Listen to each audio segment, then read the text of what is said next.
Bismillahirrahmanirrahim. Assalamualaikum warahmatullahi wabarakatuh. Selamat siang rekan-rekan mahasiswa. Berjumpa lagi dengan saya Ibu Ina Nurrohmah dalam mata kuliah Komunikasi Bisnis. Pertemuan kali ini saya ingin membahas terkait dengan direct request. Apa itu direct request? Itu adalah komunikasi melalui surat. Berarti ini masih ada hubungannya dengan bab-bab sebelumnya karena ini saling terkait. Kalau tadi sebelumnya saya menyampaikan ya rekan-rekan mahasiswa di bab sebelumnya adalah terkait dengan baik itu secara lisan, secara tertulis, mungkin salah satunya lewat surat ini, maka di sini pembahasan satu poin, satu bab yaitu terkait dengan direct request. Di sini nanti yang akan kita bahas yang pertama adalah pengorganisasian direct request. Kedua, permintaan informasi rutin. Ketiga, menulis direct request untuk pengaduan atau contoh-contoh lainnya. Keempat, surat undangan dan pesanan. Yang kelima adalah permintaan kredit. Nah, permintaan kredit mungkin kalau mungkin rekan-rekan mahasiswa yang mungkin DP motor ataupun apa, pasti ada suratnya. Di sini pengorganisasian direct request itu kita harus memahami apa itu direct request. Jadi direct request itu dapat diartikan sebagai suatu kegiatan yang dilakukan oleh seseorang atau suatu organisasi kepada pihak lain, baik itu secara individu atau organisasi, untuk meminta berbagai informasi penting dengan segera dan dengan menggunakan berbagai media komunikasi yang ada, baik itu media elektronik ataupun media-media yang lain yang intinya apa yang tak harapkan itu bisa langsung diterima. Kalau mungkin sekarang lewat email ataupun lewat apapun yang segera bisa dibaca. Dan di sini selanjutnya adalah terkait dengan penyusunan direct request. Apa saja? Yang pertama, pembukaan.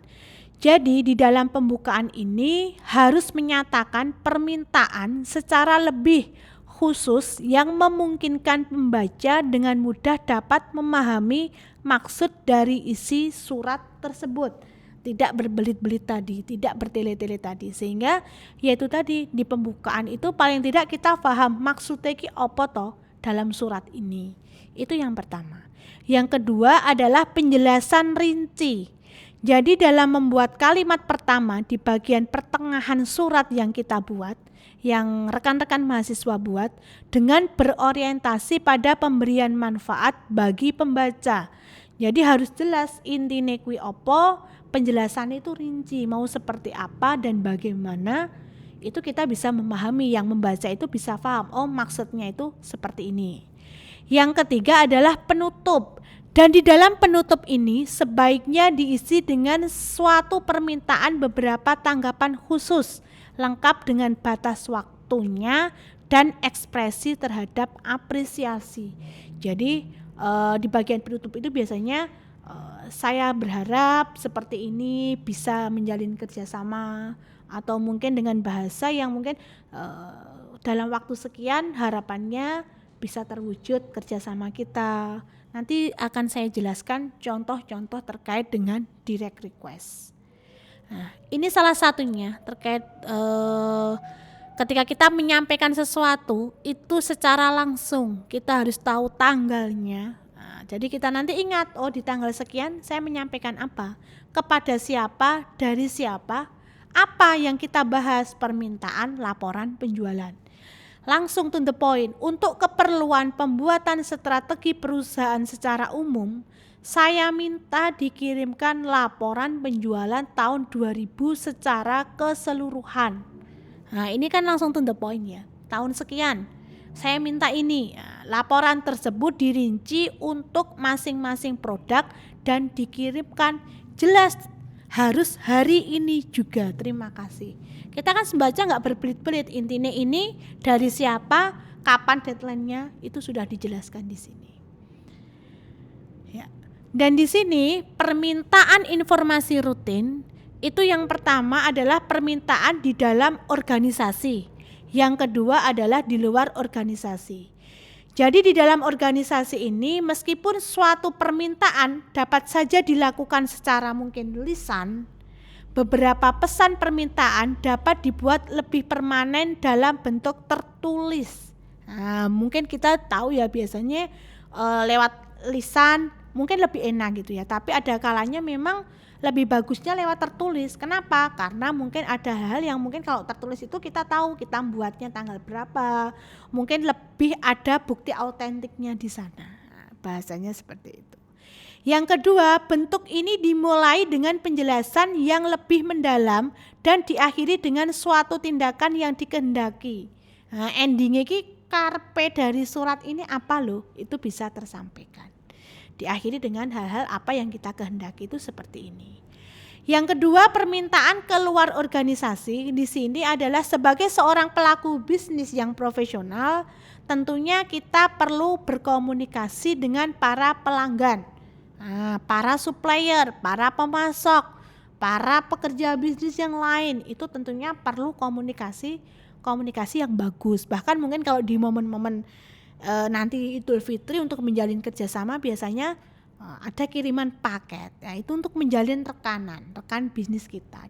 Apapun itu kita kasih paket bingkisan lebaran atau mungkin sebelum puasa kita sudah ngasih mungkin sebagai ucapan menjalankan ibadah puasa dan sebagainya, atau mungkin pas hari Natal ketika kita beragama non muslim kita ngasih bingkisan apa atau mengundang makan dan sebagainya. Itu salah satu hal untuk menjalin rekanan bisnis kita. Di sini ada contoh permintaan informasi rutin di dalam organisasi yang kita contohkan di sini adalah kepada siapa? Bagian umum. Dari siapa? Manajer pemasaran. Ada contohnya, sehubungan dengan dilakukannya pemasaran produk baru kesekian, mohon disediakan ini tanggal berapa, kan jelas ya. Jangan-jangan masih besok atau mungkin masih 1 pekan. Jadi harus jelas. Kalau perlu mungkin dengan tanggalnya, jamnya, itu salah satu untuk memudahkan kita. Mengingat pentingnya acara tersebut, harap kendaraan dapat disediakan tepat waktu. Nah, di sini ada jamnya, pukul sekian, tepat waktu. Tapi jangan sampai ketika kita membuat, malah sebaliknya yang membuat molor. Waktunya mungkin jam 7 baru datang. Nah, itu kan juga enggak profesional. Tapi bagaimana ketika kita membuat suatu memo, suatu tulisan yang kita sampaikan ke orang lain, ya kita bisa menjalankan sesuai dengan apa yang kita tulis. Syukur-syukur mungkin sebelumnya sudah datang. Itu enggak masalah. Ya, itu ya rekan-rekan mahasiswa terkait bab direct request. Dan di sini menulis direct request untuk pengaduan ya. Selain tadi adalah suatu memo, juga ada bagaimana cara menulis pesan itu untuk pengaduan. Mungkin terkait dengan terkait dengan pelayanan yang tidak sesuai, atau mungkin gaji yang tidak sesuai ketika kita bekerja, atau mungkin jaminan apa yang mungkin tidak kita dapatkan ya ternyata, atau mungkin pengembalian barang, pengembalian produk, atau penagihan sesuatu, maka di sana juga harus jelas. Tapi kebanyakan dalam organisasi perusahaan yang progresif ingin mengetahui apakah kita itu merasa puas atau tidak dengan produk yang kita buat, yang kita tawarkan di sana. Ya, sehingga itu tadi respon dari penjual, pembeli, terutama dari konsumen yang menggunakan, itu sesekali perlu kita harus paham. Oh, ketika kita punya bisnis makanan, sing kurang apa toh? Kita boleh loh nanya ke mungkin yang pembeli, ini nek menurut Mbak itu yang kurang di sisi apa ya?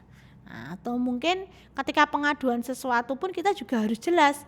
Tidak boleh ada unsur-unsurnya, unsur marah, langsung ketuntut poin, ganti rugi mungkin dengan tanda pentung 10 dan sebagainya. Itu diharapkan jangan sampai seperti itu. Tapi bagaimana ya disampaikan dengan sesuatu yang baik.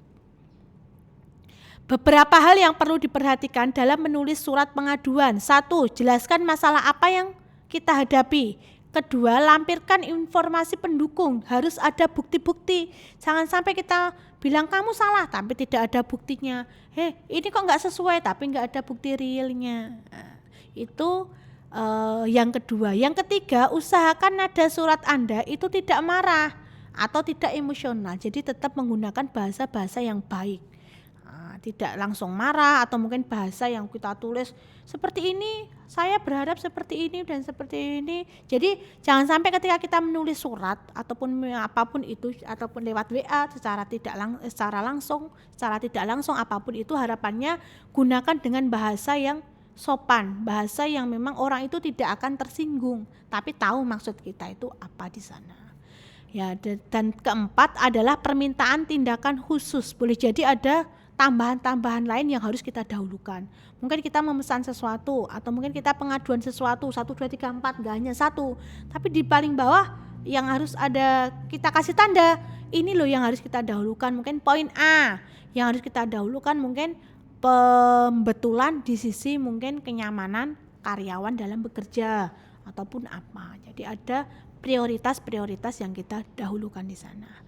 Jadi reaksi Anda pertama kali terhadap pelayanan yang jelek, tadi ya mungkin marah, frustasi, bahkan ketika kita mungkin menjadi pelayan suatu mall, itu kita sudah marah, tekok-tekok hargai ngopo atau mungkin apa dan sebagainya, mungkin konsumen itu nggak akan balik lagi, bahkan wongok judes, wongok jutek dan sebagainya. Harapannya yaitu tadi. Begitupun pengaduan, ketika kita dengan bahasa yang baik, insya Allah kita pahamlah ketika kita menyampaikan maksud Mbak A itu seperti ini, oh sopan orangnya, oke saya sosialisasikan atau mungkin segera saya lanjutkan ke atasan saya dan sebagainya di sana. Itu ya rekan-rekan mahasiswa. Selanjutnya terkait ini adalah contoh surat pengaduan, nanti bisa dibuka di contoh-contoh yang lain. Pengaduan yang baik itu seperti apa, dan pastinya nanti di bab ini saya akan ngasih suatu tugas ya untuk membuat ya salah satu contoh surat ini. Ini nanti tugasnya. Lalu surat undangan, ketika kita membuat surat undangan yang seperti apa, ini adalah salah satu contoh surat undangan yang baik. Harus jelas kapan, tempat di mana, pukul berapa, kepada siapa, harus ada tanda tangan di bawahnya, di atas harus ada kop suratnya, harus ada yang terpenting ada nomor hal lampiran itu. Kadang kalau enggak formal enggak masalah ya, kalau yang formal biasanya itu nanti nomor menyesuaikan di buku kita. Kita kan kalau dalam suatu kantor ya atau mungkin suatu usaha apa pasti ada bukunya, nomor suratnya selanjutnya nomor berapa.